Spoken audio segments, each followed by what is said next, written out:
Shout out to Antone for hitting his 100th or pitching his 100th strikeout of his career. So let's talk about it. Overall wise, very, very happy with this game. Honestly, this series, we did obviously now win this series 2-1. That 10-0 game just absolutely sucks and really sours everything because we should have swept this series.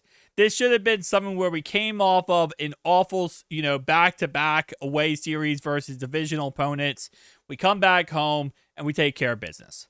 Now, in the end, it is what it is. You can't turn back time. You can't change the past. You can only move on and go toward the future, right? And I think it's a very good learning lesson for us, kind of humbling in a way where I think we were looking very, very well and we were stomping the whole entire league. And then we kind of got punched in the face, right? We got punched in the face over and over and over again. The Astros came in, they did the final kick, and then we said, nah, we're done. We're done with that crap. And we got back up and we took care of business back-to-back days. And that's all that matters. All that matters now is what you do moving forward. You can't change the past. You can't change what games you won, what games you lost. You can only worry about the future. Andrew Abbott. In this game, 0 allowed runs, 5 strikeouts, 6 innings pitched, and 3 hits overall-wise. He did have an ERA of 4.47, but for what it is, not bad. Not bad. For what it is, not bad. We got out of that starting pitcher without any issue with Andrew Abbott. That's good. Antone has his 100th strikeout in this game. He had 98 going into this. He gets 2 in this game. 0 earned runs. Again, 0 hits. Honestly, all the other pitchers allowed 0 hits. Mao, Ashcraft. Beautiful. For our offense, which hasn't been really as beautiful as of late. Spencer Steer does hit a homer in this game. He is the only one who hits a homer, but it was a very, very beautiful homer. Also, Ellie De La Cruz, 3 hits, 2 runs in this game. Also had 0 RBIs. Spencer Steer, with his homer, he did also get 1 RBI off of that. He also obviously got the run himself. Sal Story also got in for a score this game. JJ Bleday, 1 run, 1 hit, and 2 walks this game. Dunn did go ahead and have 1 hit in this game and also got walked once. Matt McLean, 2 walks in this game, and then Hayes obviously does go ahead and get a hit in this game. So, for what it is, and I know I said that a lot this video, but it's a good path forward. But here is the next one.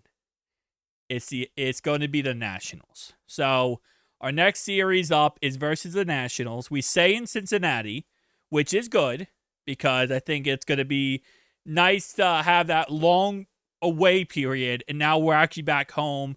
We can function a little bit better.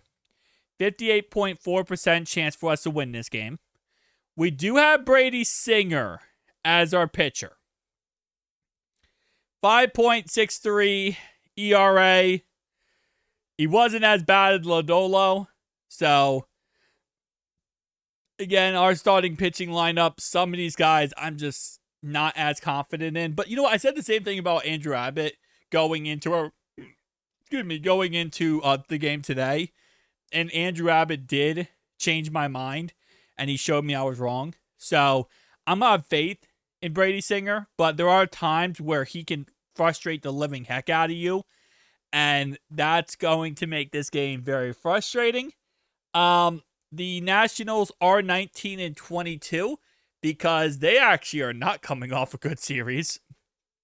They beat the Marlins in the first game, and then they lost back-to-back, including today, 5-2. So they're coming off a really, really just ticked off series where they did drop from second in their division all the way down to 4th. So they're coming in steaming mad.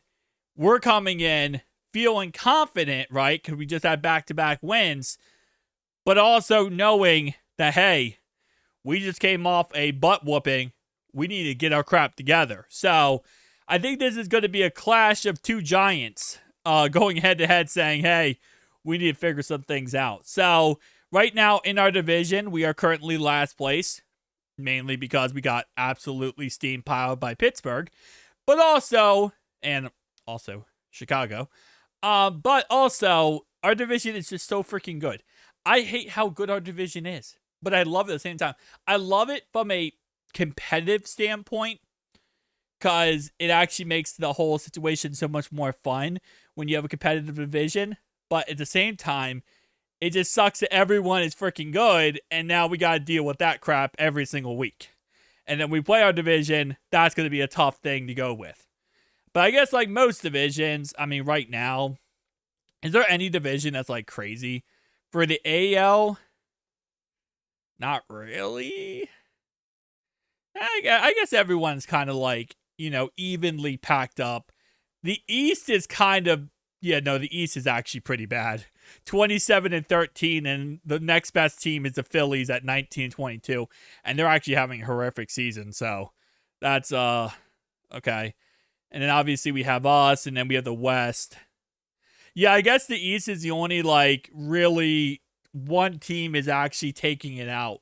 The Padres, though, surprisingly enough this season, are actually doing really good. Of course, they're in the NL, though. That doesn't help us out. But all right, guys, tell me down below your thoughts and opinions. See you guys next one.